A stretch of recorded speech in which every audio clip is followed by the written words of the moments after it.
Hello, hello, everyone, and welcome back to the special series Love After Kids. I'm your host, Kayla Nettleton, and today we are expanding more on some of the topics that were discussed in the previous episode. And specifically, one of those things is how, as moms and as parents, we can accidentally and sometimes intentionally pour way too much on the side of the parenting than we do in our marriage or relationships. And in the previous episode, we did talk about that in terms of dating, but I really wanted to talk more about that in terms of marriage and how our parenting can impact the relationship that we have with our partners.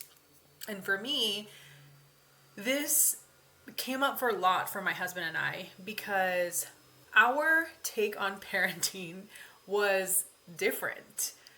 My husband didn't, and really still doesn't, think that there was anything wrong with spanking. But for me, that wasn't something that I wanted to do in our parenting. And not that we're going to get into what is okay and isn't okay, that's not the point of today, but we kind of butt heads in the way that we wanted to discipline our children. And I was coming at this from, well, I'm the professional here, like this is what I studied. I know the evidence with all of these different ways of disciplining our children and trying to look at discipline in a different way than how we were raised. But in that, I was being a little bit contemptuous with my husband. I was kind of like, I know better than you and we need to do it my way. And that's not okay. Again, this is not the point of this episode. What I'm trying to really go into is we can have our mind so much in the parenting and wanting to do things with our kids and for our kids and helping them grow that we often will put our marriage on the back burner. We want our focus to be on our kids when there has to be more. There can't be just all given to our children.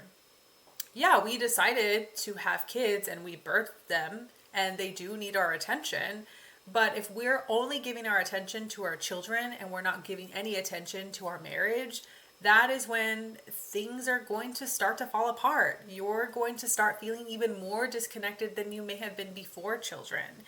And it can be difficult to wrap your mind around this in terms of like, well, are my kids going to suffer if I give attention to my husband or put more into the relationship than I do with my kids?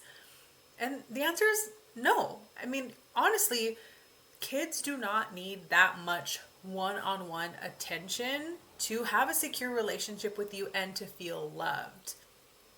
But we end up hyper-focusing on the relationship that we have with our kids that we forget that we still have to cultivate and nurture our marriage, the relationship with our spouse. And it's not about giving your husband attention. It's really about looking at your marriage as a whole separate thing. Like you are a person, your husband's a person, your kids are their own people. And then you have your marriage, which is its own thing. And so if you're not putting effort into your marriage, things are going to fall apart and you're not going to be on the same page.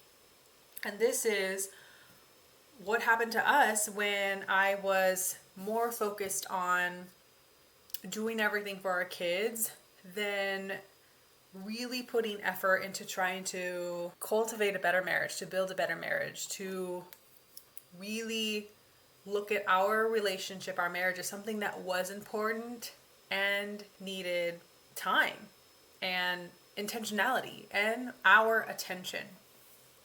And so I know when it comes to kids, it can feel almost impossible to spend that time and effort in your marriage. But it doesn't have to be hours and hours of time.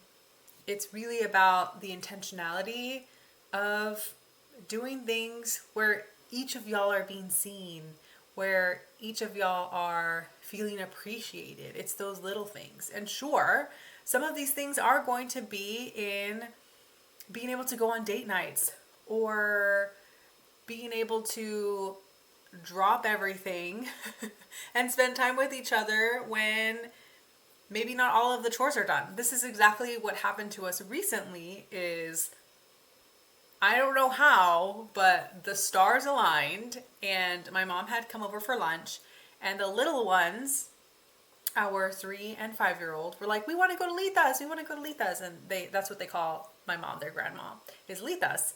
And my mom was like, yeah, sure, y'all can come over. And my instant reaction or my instant response was like, are you sure? Like it's in my mind, like, oh my God, the 2 little ones can be a lot. She's like, yeah, no problem. And so I was like, okay, cool. And I knew that my oldest had been invited to a friend's house, but that was still pending. We didn't know that was going to happen. And then the friend's mom texted me and was like, hey, we want Lane to come over. And I'm like, wow, awesome. And I'm not going to lie, my first thought after like the kids were going to be gone, I realized I was going to have the house to myself, or me and my husband was, oh my gosh, I get to do all of these chores in peace. That was the first thought that came to my mind. I was like, oh, I can do the laundry and watch my show without anyone interrupting me. And then there was another part of me that was like, you and Kyle have been a little bit off because you really haven't had any alone time. And this is the perfect opportunity to do that. And instead of shutting that part of me down, I was like, you know what? You're right. And truthfully, I was in a place within the chores that needed to be done to kind of like help me feel good through the week. That had been done. It was good enough. Not everything was finished, but I felt like we were in a good spot to where the rest of it could wait.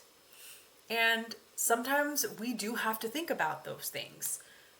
Are there things that need to be done right this second? Yes. Are there things that we can put a pause on or put to the next day or later on in the week so that you and your partner, you and your husband can spend time with each other in a time when there isn't kids around, where you could be alone and do whatever it is that you want, or do things that you can't do when they're home together? And so that's what we did. Honestly, I sent my husband a spicy text, which initiated some intimacy because that was something that I was missing. And then we were like, oh my gosh, what do we do next? So I'm like, okay, let's go to the bar down the street. And so we had a drink, and I love that bar because it has my favorite non-alcoholic beers. We went there, and then we went to another place to have appetizers, and it was the reset that we needed. But that would not have happened if we didn't take advantage of that time. And sometimes we don't take advantage of the times where we are alone. And yes, sometimes it is because we are just too exhausted and we do need space to ourselves.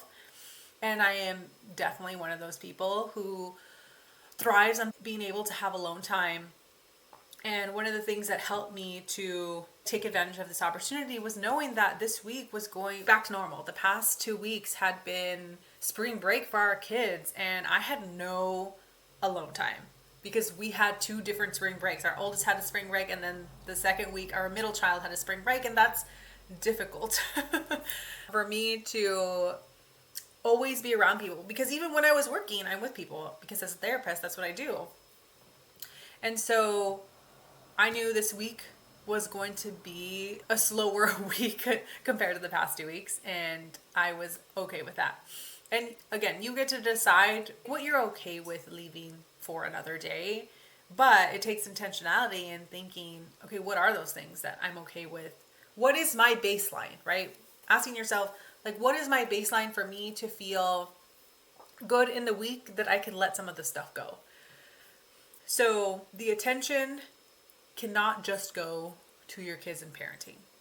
We have to remember there also has to be attention put on your marriage, put on your relationship for it to continue to thrive and to work, because it's easy to continue to put stuff off to later in your marriage when we think that our relationship with our kids is more important, when it's not. They're both really important and they both require attention that we're not always consciously thinking about that it needs. And so if you really enjoy kind of these mini episodes, I would encourage you to hop on Instagram. I'm at therapy.with.kayla, and I'm doing a little series called Helping You Break Toxic Relationship Patterns in Your Marriage. And I encourage you to hop on and see what's there. These mini episodes are less than 3 minutes because I think that's the max that Instagram allows you to record on video. So these are really bite-sized things, and I'm talking about different things that you can do that some of us, yes, we've talked about in the podcast, but it's just another place where we can hang out and interact with each other that is different than just you listening to me on the podcast. Also, if there are certain topics that you want me to touch on, please send me a message. And if you're enjoying this episode, I would super appreciate it if you send it to friends, because the more we share, the more that this podcast can grow and I can continue doing it, because I absolutely love doing this for y'all, and I love doing it for me too, because it's such a fun and needed topic that is not always talked about. So I can't wait to talk to y'all next week.